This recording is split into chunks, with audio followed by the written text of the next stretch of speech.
Peer Kamil episode number 15 Wasim Urdu والا کی آواز میں۔ ارے امامہ، تم تو بہت عرصے بعد آئی ہو نا؟ آخر آنا کیوں چھوڑ دیا تم نے؟ بہت دنوں بعد ایک بار پھر سبیحہ کے پاس پہنچ گئی۔ سبیحہ کا لیکچر شروع ہونے والا تھا۔ مجھے آپ سے کچھ باتیں کرنی ہے، آپ اپنا لیکچر ختم کر لیں۔ میں باہر بیٹھ کر آپ کا انتظار کر رہی ہوں، امامہ نے اس کی بات کا جواب دینے کے بجائے اس سے کہا۔ ٹھیک 45 منٹ کے بعد جب سبیحہ اپنا لیکچر ختم کر کے باہر نکلی تو اس نے امامہ کو باہر کوریڈور میں ٹہلتے پایا۔ وہ سبیحہ کے ساتھ دوبارہ اسی کمرے میں آن بیٹھی جو اب خالی تھا۔ سبیحہ خاموشی سے اس کی طرف سے بات شروع کرنے کا انتظار کرتی رہی۔ امامہ چند لمحے کسی سوچ میں ڈوبی رہی، پھر اس نے سبیحہ سے کہا، آپ کو پتہ ہے میں کس مذہب سے ہوں؟ ہاں میں جانتی ہوں، جویریہ نے مجھے بتایا تھا، سبیحہ نے پرسکون انداز میں کہا۔ میں آپ کو بتا نہیں سکتی میں کس حد تک فرسٹریٹڈ ہوں۔ میرا دل چاہتا ہے میں دنیا چھوڑ کر کہیں بھاگ جاؤں۔ اس نے کچھ دیر کے بعد سبیحہ سے کہنا شروع کیا۔ میں اس نے دونوں ہاتھوں سے اپنا سر پکڑ لیا۔ مجھے پتا ہے کہ اس نے ایک بار پھر اپنی بات ادھوری چھوڑ دی، پھر خاموشی۔ مگر میں اپنا مذہب نہیں چھوڑ سکتی، میں تباہ ہو جاؤں گی، میرے ماں باپ مجھے مار ڈالیں گے، میرا کریئر، میرے خواب، سب کچھ ختم ہو جائے گا۔ میں نے تو سرے سے عبادت کرنا تک چھوڑ دی ہے، مگر پھر بھی پتہ نہیں کیوں مجھے سکون نہیں مل رہا ہے۔ آپ میری صورتحال کو سمجھیں، مجھے لگ رہا ہے یہ سب کچھ غلط ہے اور صحیح کیا ہے مجھے نہیں معلوم۔ امامہ تم اسلام قبول کر لو۔ سبیحہ نے اس کی بات کے جواب میں صرف ایک جملہ کہا، یہ میں نہیں کر سکتی، میں آپ کو بتا رہی ہوں میں کتنے مسائل کا شکار ہو جاؤں گی۔ تو پھر میرے پاس کس لیے آئی ہو؟ سبیحہ اسی پرسکون انداز میں کہا۔ وہ اس کا منہ دیکھنے لگی، پھر اس نے بے بسی سے کہا، پتہ نہیں میں آپ کے پاس کس لیے آئی ہوں، تم صرف یہی ایک جملہ سننے آئی ہو جو میں نے تم سے کہا ہے۔ میں تمہیں کوئی دلیل نہیں دوں گی کیونکہ تمہیں کسی سوال کے جواب کی تلاش نہیں ہے، ہر سوال کا جواب تمہارے اندر موجود ہے، تم سب جانتی ہو، بس تمہیں اقرار کرنا ہے، ایسا ہی ہے نا؟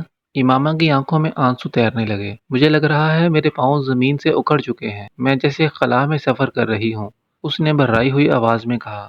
سبیحہ نے اس کی بات کا جواب نہیں دیا، وہ بسم اللہ پڑھ رہی تھی۔ امامہ گلی آنکھوں کے ساتھ اس کا چہرہ دیکھنے لگی۔ کہیں کچھ بھی نظر نہیں آتا سبیحہ، کچھ بھی نہیں۔ اس نے اپنے ہاتھوں کی پشت سے اپنے آنسوؤں کو صاف کیا۔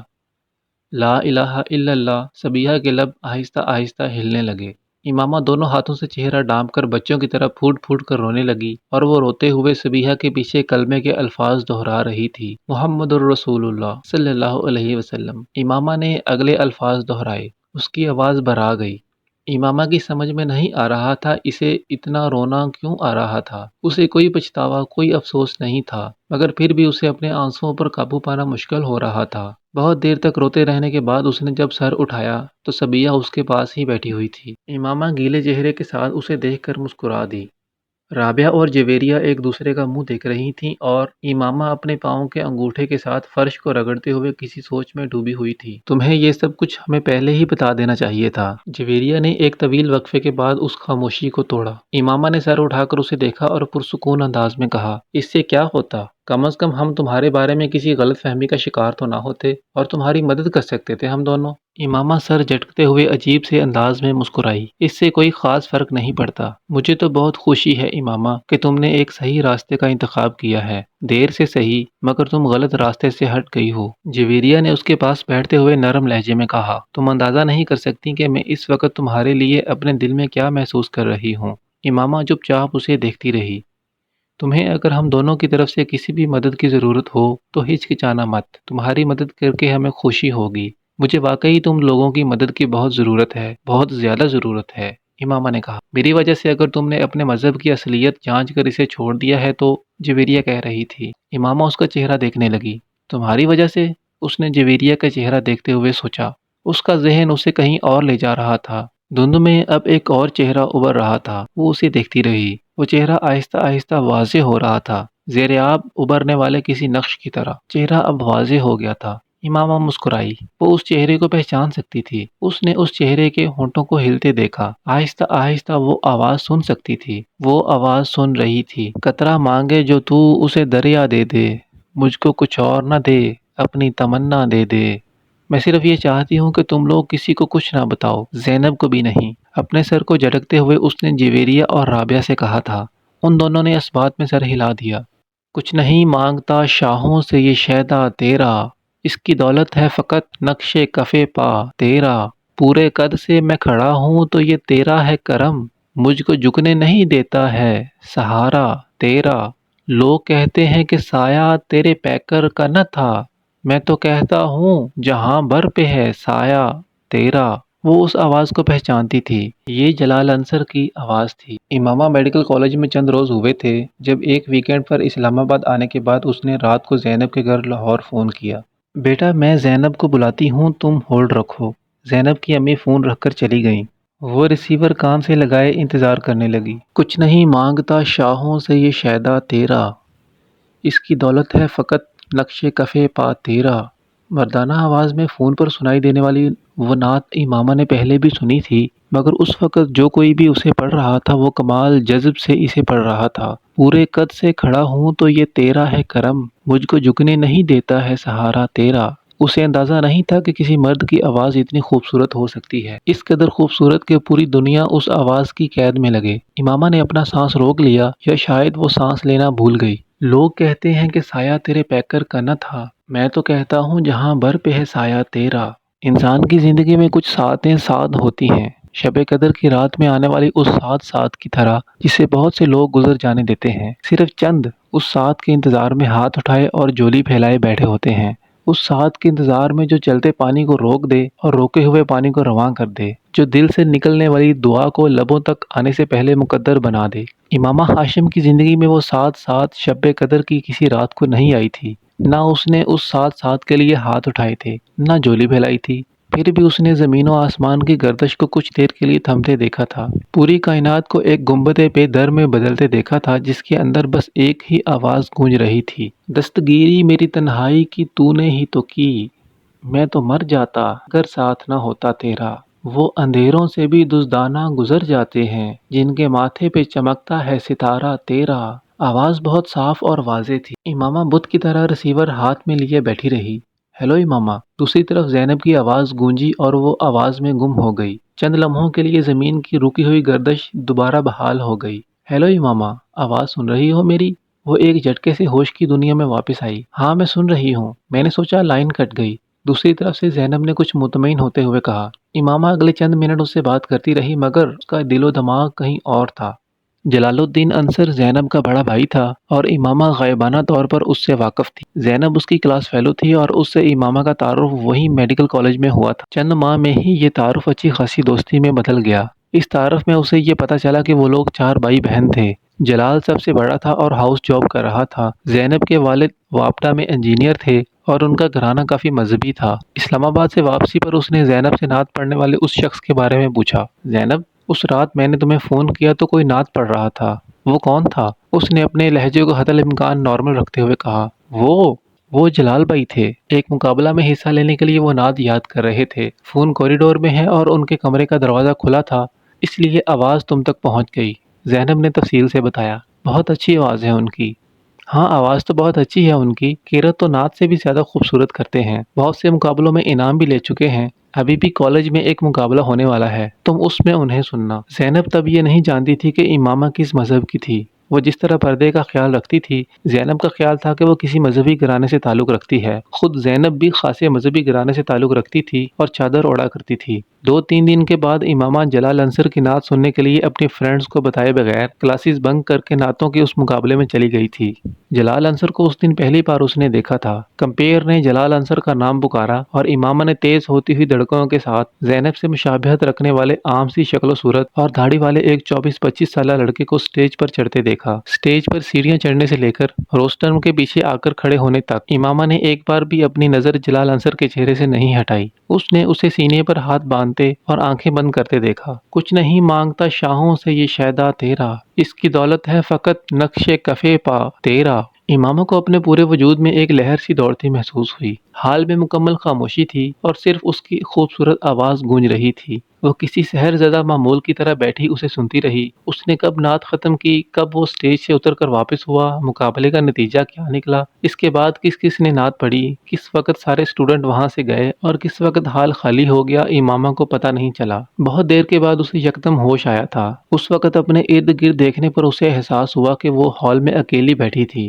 میں نے کل تمہارے بھائی کو نعت پڑھتے سنا، امامہ نے اگلے دن زینب کو بتایا۔ اچھا، انہیں پہلا انعام ملا ہے؟ زینب نے اس کی بات پر مسکرا کر اسے دیکھا۔ بہت خوبصورت نعت پڑھی تھی انہوں نے۔ کچھ دیر کی خاموشی کے بعد امامہ نے پھر اس موضوع پر بات کی۔ ہاں، وہ بچپن سے نعتیں پڑھتے آ رہے ہیں، اتنے قیرت اور نعت کے مقابلے جیت چکے ہیں کہ اب تو انہیں خود بھی ان کی تعداد یاد نہیں ہوگی، زینب نے تفاخر سے کہا۔ ان کی آواز بہت خوبصورت ہے، امامہ نے پھر کہا۔ ہاں، خوبصورت ہے، مگر ساری بات اس محبت اور عقیدت کی ہے جس کے ساتھ وہ نعت پڑھتے ہیں۔ انہیں حضور صلی اللہ علیہ وسلم سے عشق ہے، اتنی محبت کہ جس کی کوئی حد نہیں۔ قیرت اور نعت کے علاوہ انہوں نے کبھی کوئی اور چیز نہیں پڑھی۔ حالانکہ اسکول اور کالج میں انہیں بہت مجبور کیا جاتا رہا، مگر ان کا ایک ہی جواب ہوتا کہ میں جس زبان سے حضرت محمد صلی اللہ علیہ وسلم کا قصیدہ پڑھتا ہوں، اس زبان سے کسی اور شخص کا قصیدہ نہیں پڑھ سکتا۔ محبت تو ہم بھی حضور صلی اللہ علیہ وسلم سے کرتے ہیں، مگر جیسی بھائی کرتے ہیں ویسی محبت تو ہم میں سے کوئی بھی نہیں کر سکتا۔ پچھلے 10 سالوں میں ایک بار بھی انہوں نے نماز قضا نہیں کی، ہر ماہ ایک قرآن پاک پڑھتے ہیں۔ تم تو نعت کی تعریف کر رہی ہو، اگر ان سے تلاوت سن لو تو وہ بڑے فخر سے بتا رہی تھی۔ امامہ چپ چاپ اسے دیکھ رہی تھی۔ اس نے زینب سے اس کے بعد کچھ نہیں پوچھا۔ اگلے دن وہ صبح کالج جانے کے لیے تیار ہونے کی بجائے اپنے بستر میں گھسی رہی۔ جویریہ نے خاصی دیر کے بعد بھی اسے بستر سے برآمد نہ ہوتے دیکھ کر جھنجھوڑا۔ اٹھ جاؤ امامہ، کالج نہیں جانا کیا؟ دیر ہو رہی ہے۔ نہیں، آج مجھے کالج نہیں جانا۔ امامہ نے دوبارہ آنکھیں بند کر لیں۔ کیوں؟ جویریہ کچھ حیران ہوئی۔ میری طبیعت ٹھیک نہیں ہے، امامہ نے کہا۔ آنکھیں تو بہت سرخ ہو رہی ہیں تمہاری، رات کو سوئی نہیں تم؟ نہیں، نیند نہیں آئی، اور پلیز اب مجھے سونے دو، امامہ نے اس کے کسی اور سوال سے بچنے کے لیے کہا۔ جویریہ کچھ دیر اسے دیکھتے رہنے کے بعد اپنا بیگ اور فولڈر اٹھا کر باہر نکل گئی۔ اس کے جانے کے بعد امامہ نے آنکھیں کھول دیں۔ یہ بات ٹھیک تھی کہ وہ ساری رات سو نہیں سکی تھی، اور اس کی وجہ جلال انصر کی آواز تھی۔ وہ اپنے ذہن کو اس آواز کے علاوہ اور کہیں بھی فوکس نہیں کر پا رہی تھی۔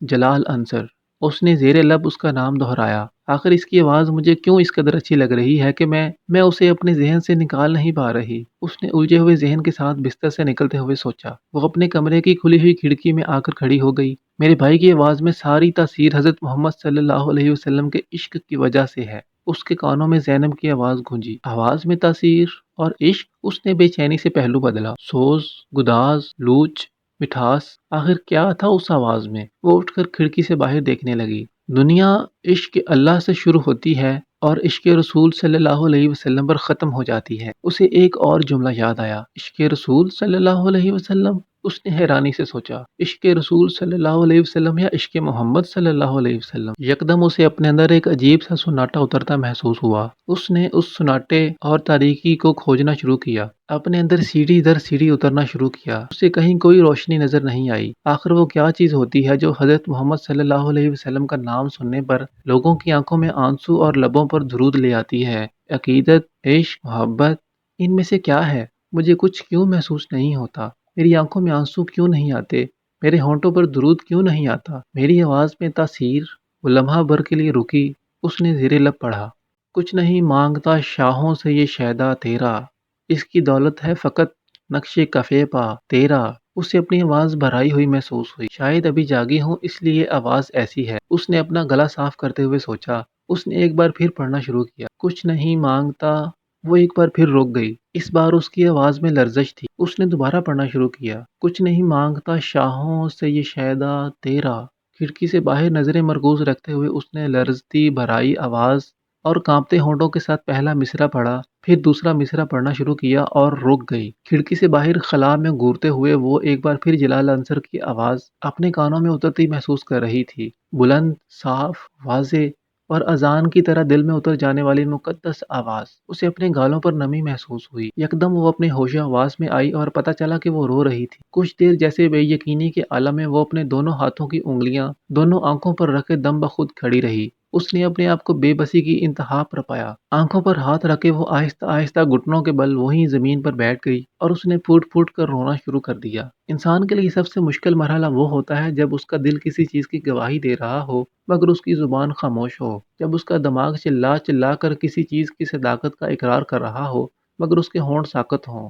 امامہ ہاشم کی بھی اپنی زندگی اسی مرحلے پر آن پہنچی تھی۔ جو فیصلہ وہ پچھلے 2-3 سالوں سے نہیں کر پا رہی تھی، وہ فیصلہ ایک آواز نے چند دنوں میں کروا دیا تھا۔ یہ جانے، یہ کھوجے، یہ پرکھے بغیر کہ آخر لوگ کیوں حضرت محمد صلی اللہ علیہ وسلم سے اتنی عقیدت رکھتے ہیں، آخر کیوں عشق رسول صلی اللہ علیہ وسلم کی بات کی جاتی ہے۔ اس نے اتنے سال اپنے ربی کے قصیدے سنے تھے، اس پر کبھی رکت تاری نہیں ہوئی تھی، کبھی اس کا وجود موم من کر نہیں پگھلا تھا، کبھی اسے کسی پر رشک نہیں آیا تھا، مگر ہر بار حضرت محمد صلی اللہ علیہ وسلم کا نام پڑھتے، دیکھتے اور سنتے ہوئے وہ عجیب سی کیفیات کا شکار ہوتی تھی۔ ہر بار، ہر دفعہ اس کا دل اس نام کی طرف کھینچا چلا جاتا تھا، اور صبیحہ کے پاس نہ جانے کے اس کے سارے ارادے بھاپ بن کر اڑ گئے تھے۔ جلال انصر کی آواز تاریکی میں نظر آنے والے جگنو کی طرح تھی، جس کے تعاقب میں وہ بنا سوچے سمجھے چل پڑی تھی۔ میں تجھے عالم اشیاء میں بھی پا لیتا ہوں، لوگ کہتے ہیں کہ ہے عالم بالا تیرا۔